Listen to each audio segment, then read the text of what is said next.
good, y'all? Welcome to my review for the latest episode of the 1,000-Year Blood War anime. Holy shit, what a banger episode this was, ladies and gentlemen. What an episode this was, man. We had the return of Hinatoro, which means we're gonna get some Spike Spencer up in this motherfucker when the dub of this episode airs. We got some Lily Toto dollars. We'll get some Cherry in the dub of this episode. Renji had a massive showcase this episode as well. This man's aura went up by like 20% with this episode, especially after that like kick he did deflecting one of Uryu's arrows like it's a fucking soccer kick for a goal in like blue lock or something, man. Like some blue lock type shit. Fucking incredible, man. Now, speaking of the dub, the dub, my god, has been a complete shitstorm because we got some newish kind of updates with it. So, as you guys know, the first two episodes were originally last was the first episode, but since then the second episode dropped as well. Of the 1,000-Year Blood War Core 3 have been released on Disney Plus in select regions or whatever. They're already up there to watch for Disney Plus. We don't have them yet. I don't know why. The episode's already done. Why don't you release them all at the same time? Like, I do not understand this obtuse way of releasing a show's English dub. Like, you know, they did with Tokyo Revengers, the season 2, the first core of it, which is the only core they dubbed, because the second core still hasn't gotten dubbed yet, which I'm fucking annoyed about. But anyway, the second core hasn't gotten with the first core. They did this thing where like they would have episodes drop on Disney Plus earlier than they would on Hulu and all that shit. They would drop them like a couple of them in like bulk sometimes. It was a really weird release schedule. And I don't know if they discontinued with any of their other series like Loser Ranger or Summertime Rendering, where episodes were dropping on Disney Plus before they would actually eventually air on Hulu. I don't know how that works, but anyway, we did eventually get an update both from the Anime Dubs Updates Twitter account as well as the Anime Dubs subreddit, where both of them confirmed that we're going to be getting the dub is finally going to be releasing on Hulu next week. I thought it was this week, but I thought it was this week, but it was actually next when I checked the tweet again. And the reason I mentioned I thought it was this week because I was looking for the episode for the dub, and on the Anime Dub subreddit post, the dude that posted showed a screenshot of its Hulu page saying the dub of the first episode of the dub is releasing, next week. And it wasn't there when I checked Hulu. I was like, what the fuck? This isn't the episode.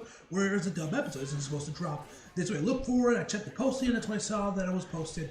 For next week. Now, like I said, the post that says that the dub episode is coming next week has been removed. It's no longer on Hulu's website anymore. I don't know why. There could mean that maybe that was a mistake. It came out too early. There's going to be like a trailer or a post or something announcing that Core 2 is going to release next week, and then the update will come back. They maybe just are delaying the dub's premiere on Hulu for another week or so. Don't know why. The first two episodes are already done. I'm assuming they got episode 3 is wrapping up, if not already finished, if not more, by this point. So there's that. I don't know why they would delay it for Hulu when you already have episodes done, but whatever. Or they just removed it and the episode's still gonna come out, next week. I don't know. This has been a shitstorm. Core 1 or Core 2 did not have this issue. The episodes aired at the same time as on Hulu as they did on Disney Plus. There was no weird ass releasing them there and then releasing them on Hulu another time later down the line. It all aired at the same time. So I don't know why they're doing it with Core 3, whether we're having this ridiculous obtuse release schedule. But yeah, so that's weird as hell. We'll find out next week if the dub is delayed on Hulu or if the Core 3 dub will finally start airing there. Yeah, this is fucking weird. I don't know what this is about, man.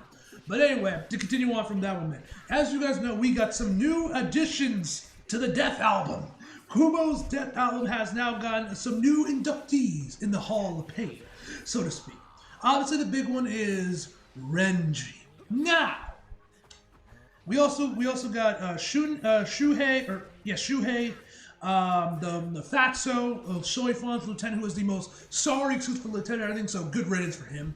And then of course we got Isane as well as one of Juishiro's Sims.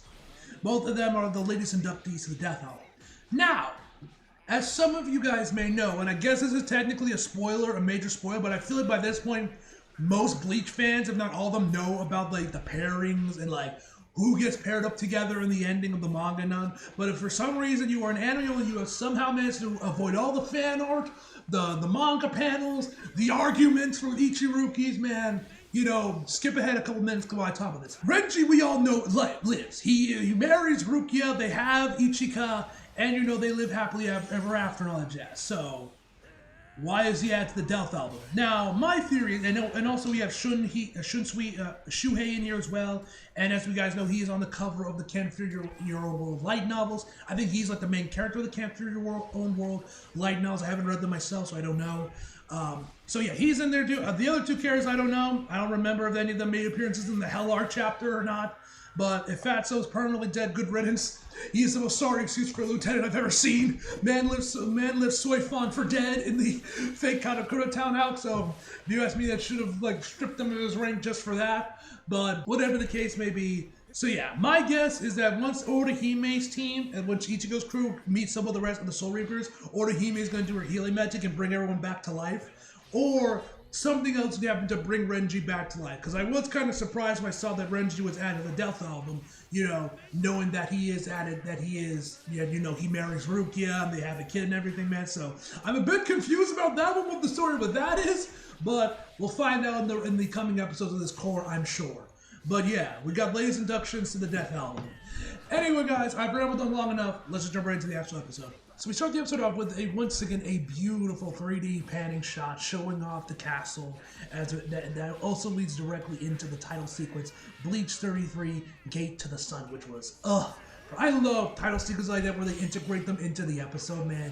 They can get really clever with them sometimes, man. And this one was one of my personal favorites. This was amazing. And we get like then it like pans out, showing kind of like giving us like an overhead view of the castle before we head her back to Yuha. And he's listing off all the Quincy's he has with them, Fuckboy Aizen, Uryu, you know, etc., etc., etc. Telling them to show the Soul Reapers who have trespassed into our secret Welt. Like I said, I don't know if I pronounced that right. I look forward to the dub just so I'll know actually how to pronounce this properly. We will pour their blood into the chalice and toast to the birth of this Welt. So then they all teleport to their own areas, which you see later in the episode. Basically, all like were sent to various areas to pick off the Soul Reapers that are coming towards them. So after that, we then get back with Shunsui and the rest of the Soul Reapers. This is when Bosby and the rest of the Quincy say like, "Hey, we're not taking orders from you. We're not working with you. This is where we part our ways. Fuck off." You don't have to say all that, but yeah, this is where they part ways, unfortunately, and they use that like shadow teleporting thing that Quincy's had. We quickly hover back to Ichigo's crew, where Yoruichi tells them that their spiritual pressure are heading towards the castle. And everyone starts charging towards that, which for some reason, I don't know if this was ever a thing in Bleach, you know, early in previous cores or in the original anime, but for some reason, during this little sequence right here, for some reason, a bunch of the characters are just straight up Naruto running. For some reason, like, listen, Period, I know you animate both Naruto and Bleach, but like, why you got them Naruto running, bruh? Why you got them Naruto running? This is ridiculous, man. Like, that doesn't, like, in Naruto makes sense because, you know, that's part of the world, but like Bleach, half of them aren't even ninjas. Like, why are they doing the Naruto run? It looks kind of ridiculous too on them as well. Like, the Naruto characters can kind of pull it off and make it kind of work. Bleach characters, man, I don't know. They kind of look ridiculous on some of them doing the Naruto run. But I digress. Anyway, we then cover to Mayuri, which we found for him that he actually went into a separate gate to get into the castle, or back to the what was the Soul Palace, and then we find that he's actually not alone. He is there with Kenpachi, Ichika, Ikaku, and even Hinatoro. Yes, ladies and gentlemen, Hinatoro gets another cameo, surprisingly, and he gets a good amount of dialogue this episode too. So we'll get this. So we'll get to hear a good chunk of Spike Spencer this episode when this airs in the dub, which I'm really looking forward to, man. I'm looking forward to hearing Spike Spencer, because I'm gonna be real, guys. I'm not really that high on Hinatoro Seiyu, if I'm being honest. Like, I just don't like the sound of his voice. It just rubs me the wrong way, man. I much prefer Spike Spencer's portrayal of Hinatoro. That's just my own personal thing. But yeah, we're gonna get a lot of Hinataro in this episode with Spike Spencer's out, so I'm looking forward to that. Which also, if you guys know, you guys have maybe paid attention to Spike's Twitter recently. He's been posting a lot of posts about like doing some voiceover, doing some sessions. Like I know he did one into like an actual like full-on like recording booth somewhere in Texas. And then he posted another one with one of his kids. It looks like he was doing like maybe like a remote session or something along those lines with one of his sons. And as you guys know, Rebirth of Souls is getting dubbed.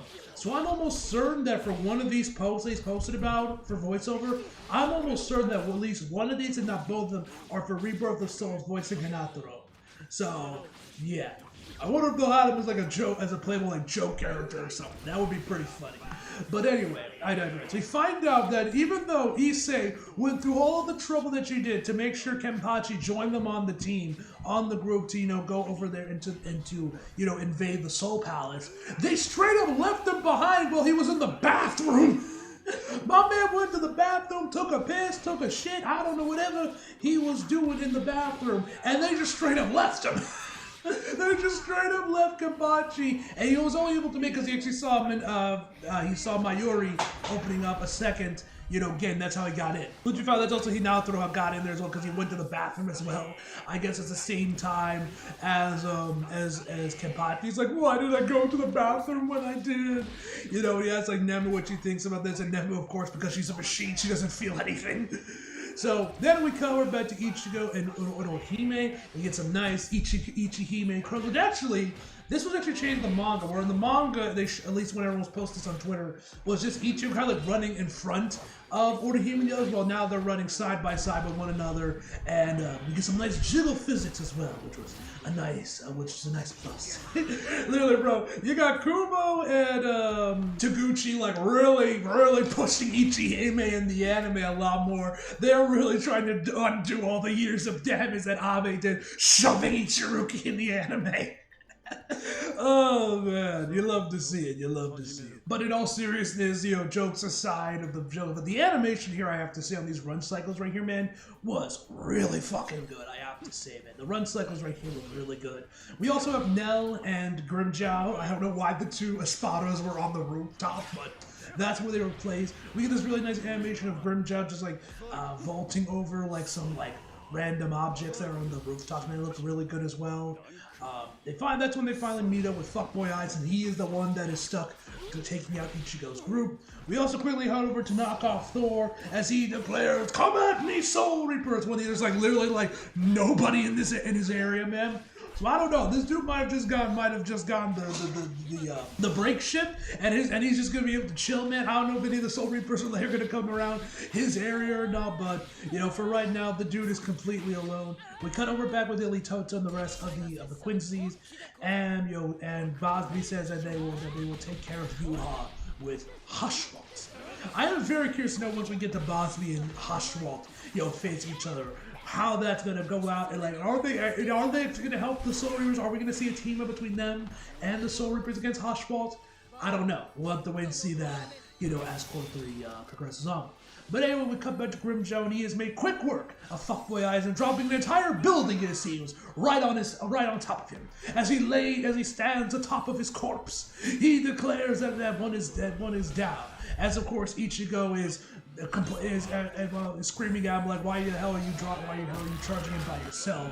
And then we see Fuckboy Eyes rises up from the rubble and runs away. And Ichigo tells him, let him get away. And so of course Grimjow gives chase, chasing him over some more. He's telling him to stop. Fuckboy Eyes and says, I'll stop if you promise not to kill me. Grimjow tells him he never said he was going to kill him, and he asks him to elaborate, and he continues on saying, if you're weaker than me, then you'll end up dying. He's like, I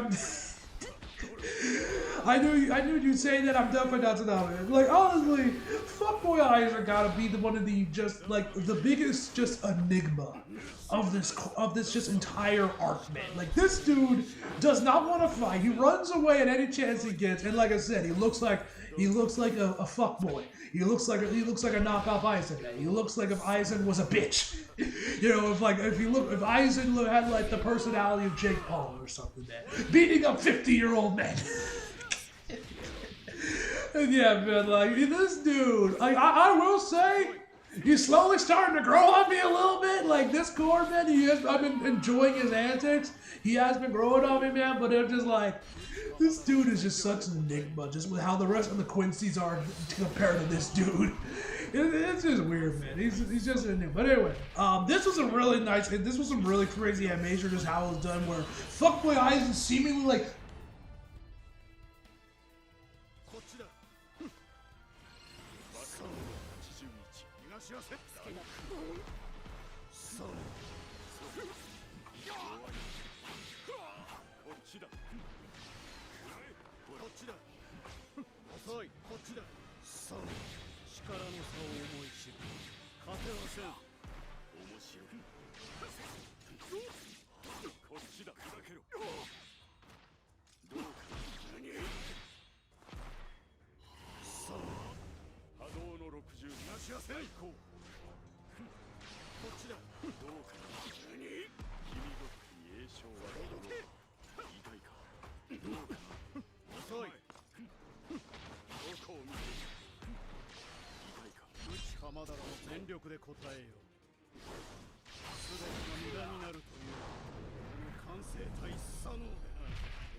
さてと始めるか。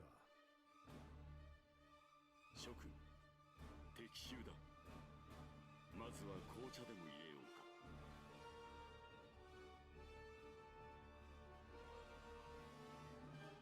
見えるか、おっと。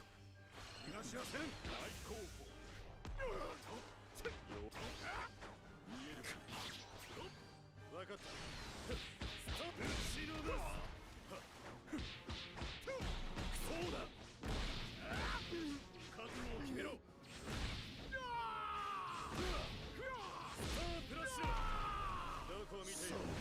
力の差を思い知る。勝てはせん。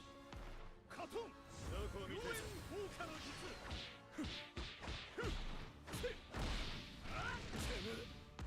逃がしはせん。そこだ。じゃあこいつだ。終わりだ。時が経つ。どんな気分。来るがいい。くらいな。おらおらおらおら。支配外。読みの名前な。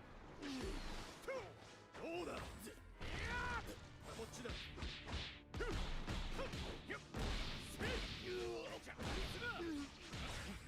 よくせみな。そこか。く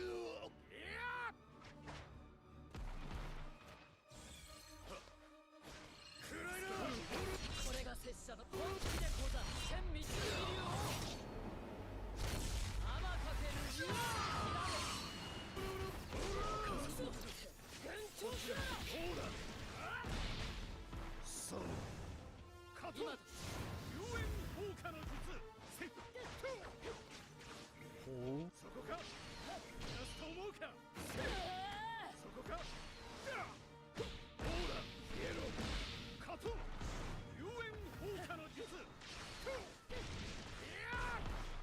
これが拙者の本気でござる。千未周流を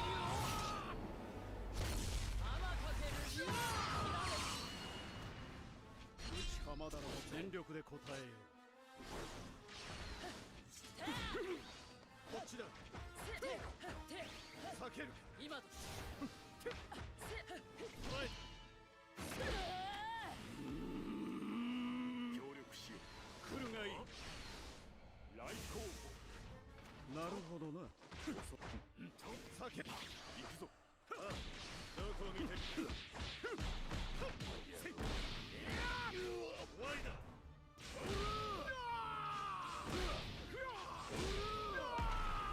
どこを見ている。おらららら。その力の差を思い知る。勝てはせん。つけだれ天かける竜をひらめき終わりだ。生きった。これが拙者の本気でござる。内浜田の全力で答えよう。すべてが無駄になるというこの完成体左脳でな。俺一人分な地図を書き直す前に迫って進む。そこか。なるほど。命はいらぬということか。諸君、敵襲だ。まずは紅茶でも入れようか。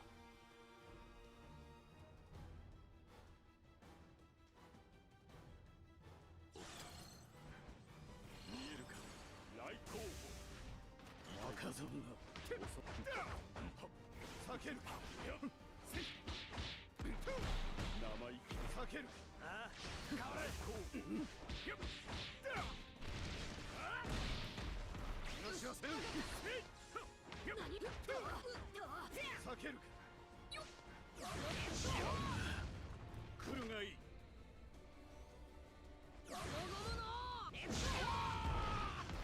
若造カトン。遊園放火の術。消えろ。さあ。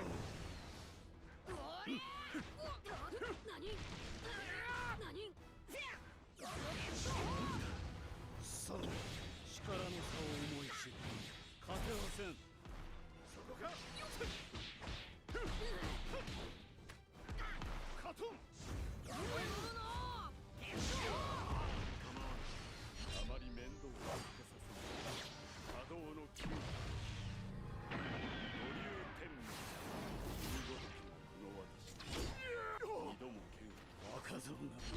だろう。全力で答えよ。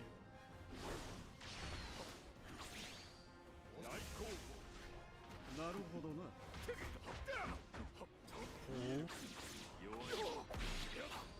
遅い。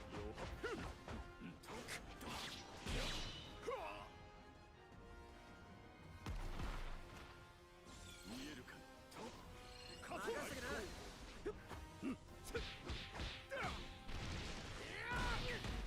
トン遊園放火の術。ほら消えろ。遅い。その程度か。その余裕で。そこか。踊れ。逃がさねえぜ。来いよ。その逃がしません。その力の差を思い知る。勝てません。そこか。逃がさねえぜ。消えろ。カトン遊園放火の術。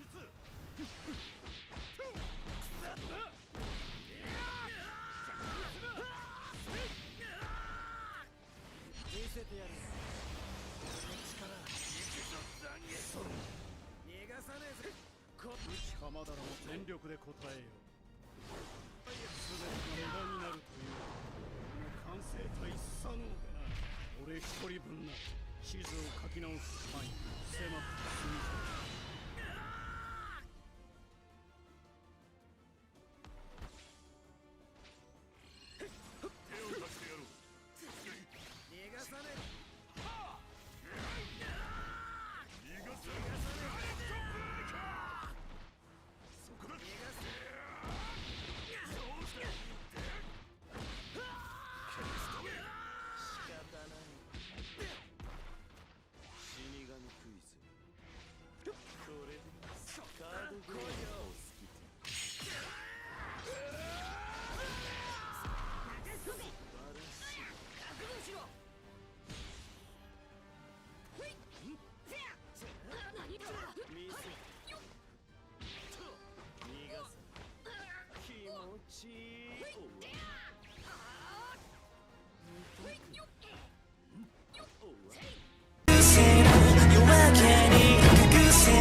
静かに